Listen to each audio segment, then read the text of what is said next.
Hey everyone, Rob from Southgate Media Group here. Before we get started with this podcast, we have a quick message. If this is your first time checking out the show, we love that you found us and we really hope you enjoy it. What we have to say is for the subscribers. If you enjoy our shows, would you please donate to help keep these going?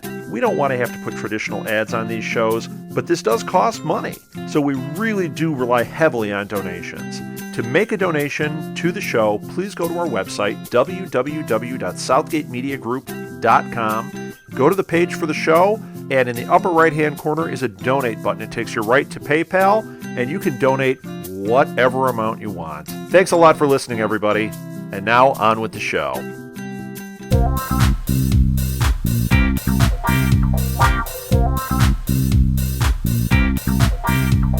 Hello and welcome to the ShowRatings.tv Pilot Check-ins, which is our new segment for the Pilot Roundtable. I'm Olivia Richards. And I'm Kyle Tremblay. And we're from ShowRatings.tv, where you can rate and review all of your favorite shows, including the new old series we're talking about today. Forever. All right. So I know when we first talked about it, we kind of described it as kind of campy and kind of like cliche. So I wanted to get your thoughts on like your initial reaction from the show and how you're kind of feeling about it now that we've had, 8 episodes to kind of judge it. Yeah, well, I mean, I've only seen 2 of those 8 episodes. I think in our original roundtable, we talked that we might be watching this show just because of how ridiculous it is. Yes. For those not familiar with it, this is the show where there's a medical examiner who is immortal and trying to solve the mystery of his own inexplicable immortality. Yeah, watching episode 8, it was, to me, about the same show that it was in the pilot. I didn't notice that many differences, did you?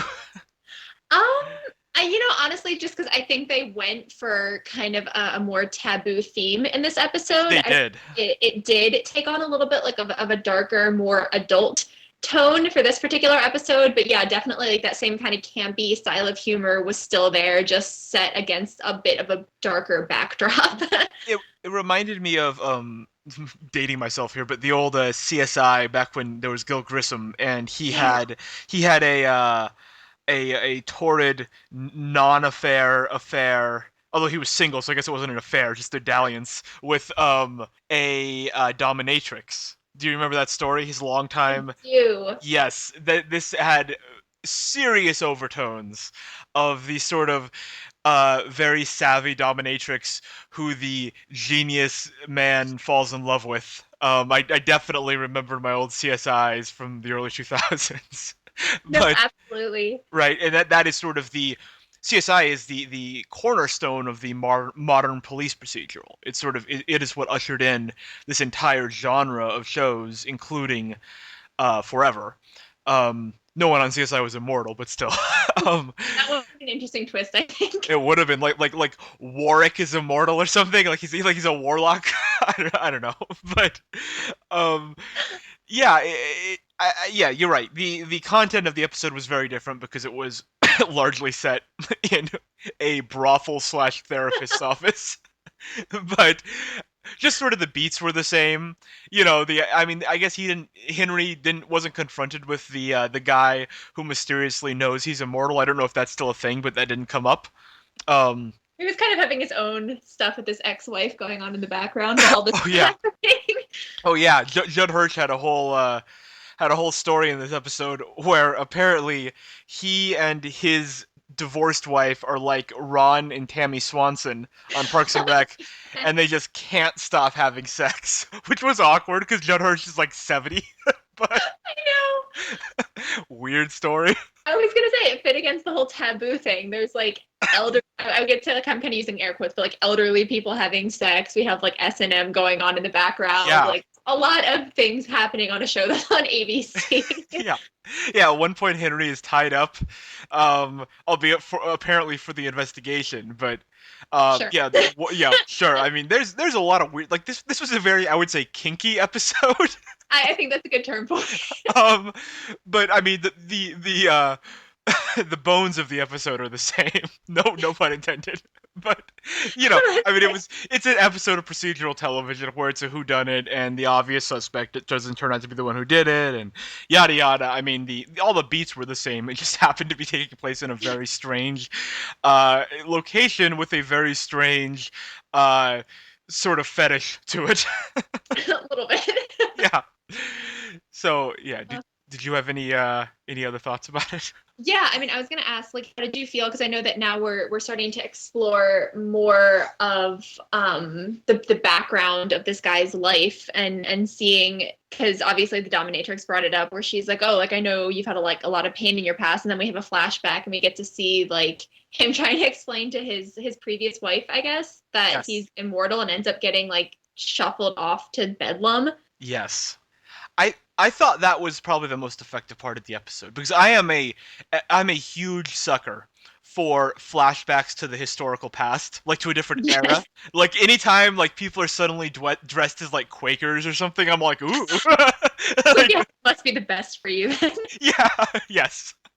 Well, but in theory, but I like it when a modern show flashes back. Like I like it. Like I've watched an embarrassing amount of the Vampire Diaries, and I always liked it. Oh my god. And I always like, yeah, I know I'm making admissions here. This episode was about therapy. This is a safe space. So, Yeah, there's no judgment here. but I always liked the Vampire Diaries when it would flash back to like the Civil War, and they'd be soldiers in the Civil War, and it's just like, oh hey, this is like a History Channel show now. And then we'd get back to vampire romance in the present day, and I'd get bored. But so I like the flashback story. I thought the idea that his beloved wife, secretly had him locked up at the loony bin was kind of is about as emotionally. It's about as much emotional heft as a show as Dumb as Forever can pack. So I thought it did about as good as it could there. I don't know. What did you think about it?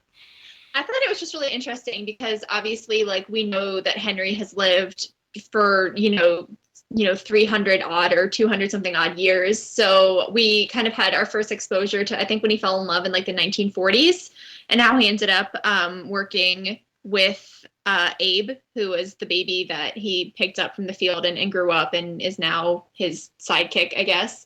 Sort of. But we don't really know, I guess, because I only watched 2 episodes too, so I don't know if they ever reference back to that relationship. But this one, where like literally, like you could see that the wife like was genuinely concerned about him, but like had no idea what to do because he's standing there like trying to slit his wrist open to prove Right. that he can live forever. And she's like, "Oh my God, don't do that! Like you're going to die." And he's like, "No, it's gonna be fine." And she's like, "No, oh my God, this is really messed up." Yeah. I mean, it doesn't really have any bearing on the present day story, which was a very, very standard stock procedural, but it is at least interesting in a way in its own right. I had a lot of problems with the procedural mechanics of this episode, because Henry is a medical examiner, an ME, someone who works in a lab and basically analyzes bodies. And yet, he is doing suspect interrogations. He is in the field doing investigations. And I know that all of these shows take some liberties with the guy's profession. But why not just make him a detective? Why isn't he a detective? Like, why does he have to be a medical examiner? It strikes me like this medical examiner is running around grilling suspects and launching investigations. Like, he would be fired if he did that. Right? Yeah, I don't know. And then the villain was a guy riding around in a van, getting out and zapping people with his cattle prod. I know. I love how we didn't hear him coming. Like, just because you're in a black hoodie doesn't mean that you're invisible. He was wearing headphones. Oh, of course, logically. Yeah, but no, I don't know. It's some of the procedural elements of the show. I think the show doesn't quite know what tone it should take, because I mean, you have all these sort of by network standards pushing the limits, like sex stuff in this episode, which isn't really pushing anything considering what's on cable, but for an ABC 9 p.m. show, I guess. but you have that, and then you have this very silly crime story, but then you have all the historical stuff. Like, I don't think Forever has ever quite settled on whether it's a 100% serious show or not. I'm pretty sure it's honestly I think we talked about that too when we first, watched the show and did the first pilot roundtable where we're like, how much how much do you how much do you think the writers are aware of like what tone they're going for? Like, do you think it's like 100% like supposed to be completely campy, or is it supposed to be like 100% like something that you're supposed to take and take it really seriously? And we were kind of going back and forth on exactly what we're supposed to feel about it. And having watched this episode, I still don't know what the answer is. But I know a show that we watched last week, The Mysteries of Laura, is very clear about its tone. I mean, regardless of what you think of the quality of that show, and I'm still very dubious on the quality of the show, but it has a tone. It's very much a lighthearted cop procedural. That isn't this. Like, I watched Forever, and that is not what this show is doing. And yet the premise is so ridiculous, and the crime mechanics are so ridiculous that I don't know if it's just doing a more subtle version, or if it's trying to be serious and it's just sort of accidentally making itself a comedy. Like, I don't know. It's I'm still pretty baffled by Forever. I think it might be the latter, because I'm like, you take like this ridiculous situation that this guy's in, and then you put it against like some of like the material that they're investigating, and you end up with like this weird mishmash of a procedural where you're like, I don't know how I feel. And then I guess on top of it, you have like this possible budding romance between Henry and Detective Martinez, which I'm still not sure how I feel about that. Oh yeah, the castle-style romance. Every procedural now has to be around a central romance. So no, exactly. Right. And the torrid romance between Judd Hirsch and his estranged wife. Yeah. So we've got all kinds of romances happening. Did you think this was any better than the pilot, or about the same? I'd have to say about the same. And again, like, I've only watched 2 episodes, so there's literally like, the entire middle part of that sandwich missing. Right. So we're looking at like 2 pieces of bread and like no filler. So I guess just from the limited amount I've seen, I kind of just am not sure about it. I still think that I agree with what we said initially, where it's like we don't really know where it's going, like which direction the show is leaning towards, or if it's going towards a direction.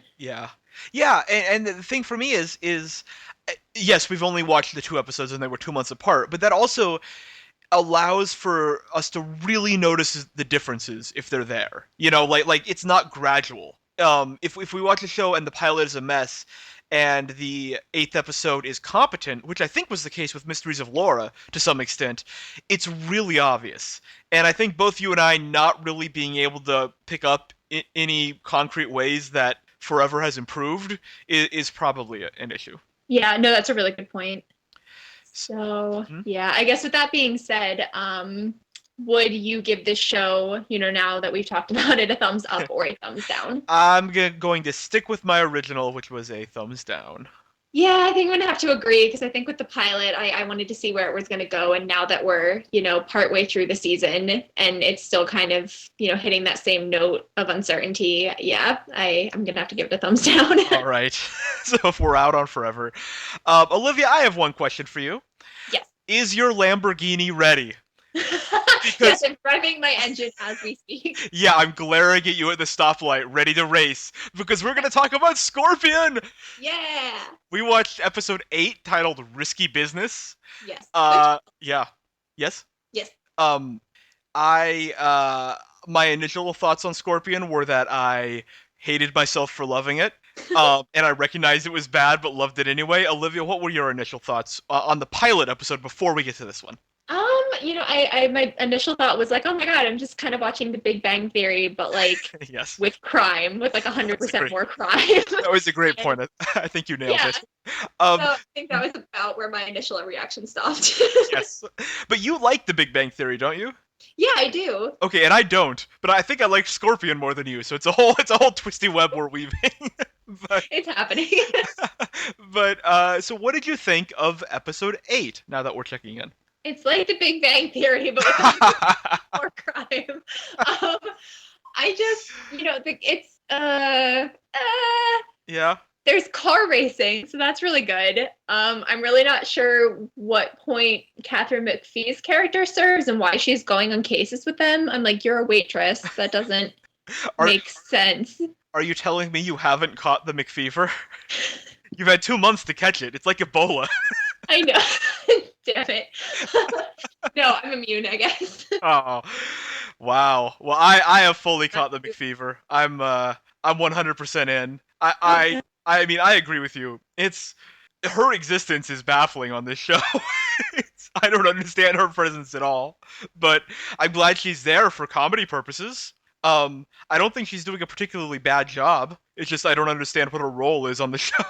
She got to sing tonight, or I guess Sunday when it aired. So that was, that was good. I was like, oh my God, the second that I saw that they brought in the music producer, I was like, I will bet all of the money that I barely have in my account right now that they are going to have her sing. And I was right. You're way more perceptive than I was, because as soon as she started singing, I was like, of course, of course she's singing. I called it. I was just called like, it. yes. I didn't realize it. Yeah, I mean, it's definitely the same show that it was. But in Scorpion's case, I feel like that's because this is a show that knew exactly what it was when it started, which is the Big Bang Theory, but solving crimes, as you said. I mean, that's what it is. It's a cast of kooky characters who get together and solve crimes. What was present in the pilot, definitely, and what is still there is the car racing aspect of it, which is really strange to me, because on most crime procedurals, the most important part. Yeah, on most crime procedurals, there aren't car races, and especially ones that revolve around nerds. And so I think I think this is serious, actually, that someone who had something to do with Fast and the Furious is involved in this show. I seem to remember reading that around the pilot. So that would make sense that we're just shoehorning in these car racing scenes. But yeah, the pilot had like a car that was chasing a plane, and this episode had Lamborghini races, and the main character had to gain access to a Lamborghini because he lost a bet during the Lamborghini race. Like, it's very strange B and C stories in this show. Exactly. Well, I sort of like, because they explained it, and I was just sitting there like, oh yeah, I came for the car races and I stayed for the Freudian displacement, like, because they like explain his risk-taking behavior, and I'm like, oh, okay, so that logically would make sense where we have to have, like 15 minutes of the episode revolving around like these ridiculous back alley car races. Yeah, right. And there was also the case in this episode. And I'll call it quote-unquote a case because it was not like a very substantial thing. And it wrapped up like 10 minutes before the episode ended. And then we just got like a scene where the main character, whose name I'm never going to know, took the genius kid, or didn't take him, but helped that kid's father take that kid to a baseball game by telling him things the kid would like. And that was like a 10-minute chunk of this episode. And then we got the romance between the music guy, the guy who invented the music program that the case was based around, and the Asian lady who loves mechanical things, and we know that because she says that literally word for word, like, I love mechanical things, like 7 times in this episode. That's her character development. Just right. This is episode 8, by the way. You would think that people who are watching the show would know that by now. But yeah, she loves mechanics. Yeah, and so I was just confused by the structure of this episode. It seemed like the case was like a major afterthought, and there was just a whole lot of other stuff going on. So that was what I thought, because like when I thought like they were solving crimes, I thought it was like, oh, like big time murders, and then need like geniuses to like hack into government systems. All of a sudden, it's this guy talking about like how pop music isn't the same because like artists like Macklemore are generating off of his program. I was like, what is happening right now? Shots fired at Macklemore. Jeez. Yeah, they directly mentioned him. Like literally, it was this guy going off on a tangent about how much he hates Kesha and modern music.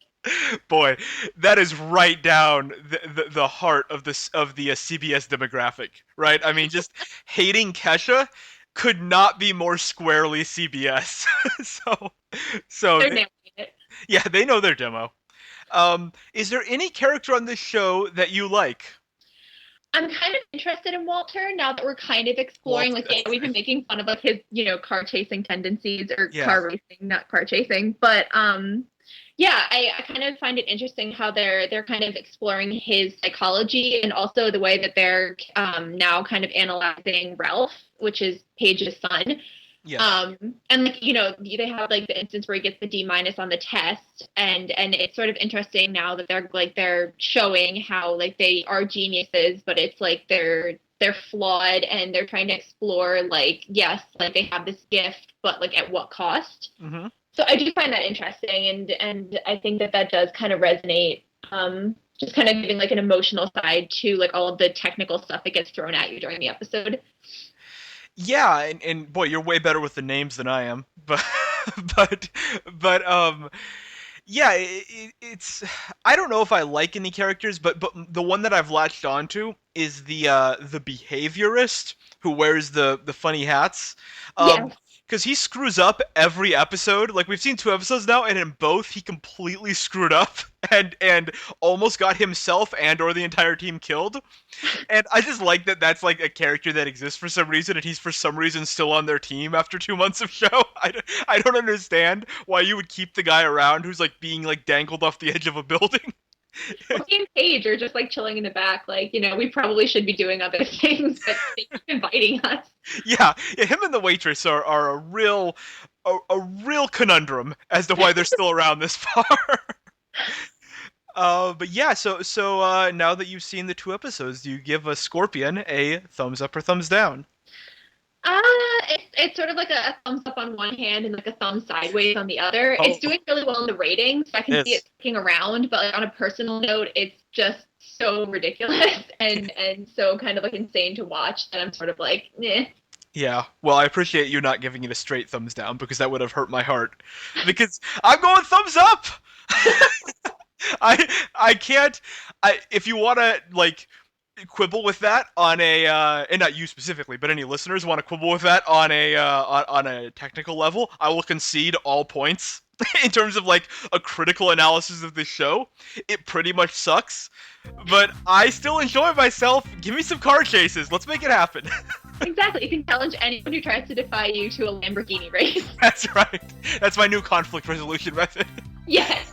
Alright, well that wraps up this week's pilot check-in. Join us next week, where we'll talk about new shows if they're premiering, or old new shows if we need to check in with them. You can follow Olivia on Twitter at RichardsOlivia, me on Twitter at KyleLovesTV, and Show Ratings, the website we write for, at ShowRatingsTV. Until next time!